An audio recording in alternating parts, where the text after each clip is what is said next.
তোমাদের সাথে প্রতিদিনই আমার ভিডিওতে দেখা যাচ্ছে একদিন পর পরই মেলায় যাওয়ার ভিডিও হয়। কি করব বলো তো, সামনে ঈদ, মেলা সব জায়গায় হচ্ছে, আর যদি সেটা হয় বাড়ির পাশের মেলা তাহলে তো যেতেই হয়, তাই না বলো? রোজার শেষের দিকে এইটাই মজা যে আমরা সব ফ্রেন্ডরা মিলে মেলায় যাওয়া, ফেসবুকে লাইভ দেখা, লাইভ দেখে জামাগুলো স্ক্রিনশট নেওয়া, পরে যদিও সেই জামাগুলো আর অর্ডার দেওয়া হয় না, ডিলিট করে দেওয়া লাগে।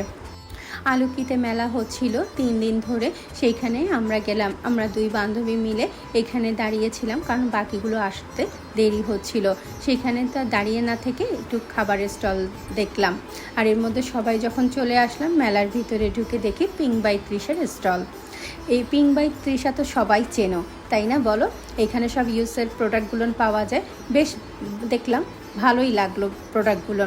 তারপর ওখান থেকে দেখে ড্রেসগুলো, এত সুন্দর সুন্দর ড্রেসগুলো আমার কাছে মনে হয়েছে কি জানো, যে শেরাটন অন্যান্য মেলাগুলোর থেকে না এই স্টলগুলোতে খুব সুন্দর সুন্দর কালেকশান ছিল। আমার না এই ধরনের কানের দুল পরতে খুব ভালো লাগে। মেলাগুলো দেখতে দেখতে এর মধ্যে দেখলাম মানে জুয়েলারির উজমা, তোমরা তো মনে হয় সবাই চেনো। এইখানে এই টার্কিশ সেটগুলো না আমার খুব ভালো লেগেছে দেখতে, আর কাটাই সেটগুলো খুব সুন্দর। এই ক্লাসগুলো তো এখন খুব ট্রেন্ডে চলছে, সেটাও দেখলাম। আর এইখানে সেই টিয়ারা চুড়িগুলো, এখানে এই আপু, মানে ওনার আপু, উনি চুড়িগুলো পরে দেখালো, মানে খুব সুন্দর। ওনার সাথে বেশ কিছুক্ষণ হাসাহাসি হলো, মানে কথাবার্তা হলো। তারপরে চলে আসলাম ব্যাগের দোকানে। আমার না ব্যাগের প্রতি একটা দুর্বলতা কাজ করে। এই যে লুডাস ব্যাগ, এটা না একটা ব্র্যান্ডের ব্যাগ। আমার কাছে মনে হয় কি 5-6টা ব্যাগ কেনার থেকে একটা একটু দাম দিয়ে কেনাটা কিন্তু অনেক ভালো। এখন তো ব্যাগের উপরে কত কি স্টোন, চেন, কত কি কাজ করা থাকে। আমার না এই ব্যাগগুলো মোটেও ভালো লাগে না। আমার সব সময় আমি একটা ব্যাগ কিনবো দামি দেখে, কিন্তু ভালো ব্র্যান্ড দেখে কিনবো। এখান থেকে আমি একটা ব্যাগ নিয়েছি, আমার খুব পছন্দ হয়েছে। আমার না সবসময় সিম্পল ব্যাগগুলো নিয়ে খুব পছন্দ হয়। যারা জব করেন তারা এই ধরনের ব্যাগ নিলে কিন্তু খুব সুন্দর লাগে। আর আমি যখন জব করতাম না, তখন আমার বসকে দেখতাম যে এই ধরনের সিম্পল অথচ ব্র্যান্ডের ব্যাগ ব্যবহার করতো। এত স্মার্ট লাগতো, মানে পুরো লুকটাই চেঞ্জ হয়ে যেত একটা ব্যাগের জন্য। আর আমার না জুতো আর ব্যাগের উপর এত মানে দুর্বলতা কাজ করে, সেটা আর বলার মতো না। এইখানে দেখলাম কিছু কিছু ড্রেসও আছে দুবাই থেকে আনা, খুব সুন্দর।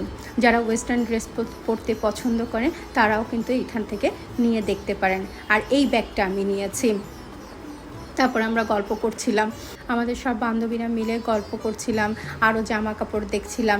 এখানে কিছু পাকিস্তানি ড্রেস, তারপরে বুটিকের ড্রেসগুলোও ছিল। প্রত্যেকটা ড্রেসই কিন্তু খুব সুন্দর ছিল। তারপর আমরা এক কোনায় বসে অনেক গল্প করছিলাম, হাসাহাসি করছিলাম। কী নেব একভাবে তো ডিসাইডই করতে পারছিল না যে কোন জামাটা নেবে। সবাই মিলে ঘোরাঘুরি করার পরে তারপরে আমি ডিসাইড করলাম এখানেই আমি আনবক্সিং করে ফেলি, কারণ প্রত্যেকের জিনিস আছে, সবাই বাসায় নিয়ে যাবে। এই ড্রেসটা কিনেছি, এই ড্রেসটা কিন্তু খুবই রিজনেবল প্রাইসের মধ্যে ছিল। তারপরে এই ড্রেসটাও কিন্তু অনেক সুন্দর, মসলিনের উপরে ছিল, মসলিনের উপরে পুরোটাই হাতের কাজ, দামও কিন্তু অনেক রিজনেবল ছিল। আর ওড়নাটা কি সুন্দর, পুরোটাই ওড়নাটাই কাজ করা ছিল। বলবো পুরো মেলার মধ্যে শো স্টপার হচ্ছে এই ব্যাগ। সত্যি খুব সুন্দর, আমার কাছে খুব স্মার্ট লেগেছে এই ব্যাগটা। আজকে এতটুকুই। সবাই ভালো থেকো, সুস্থ থেকো, আর নিজের প্রতি খেয়াল রেখো।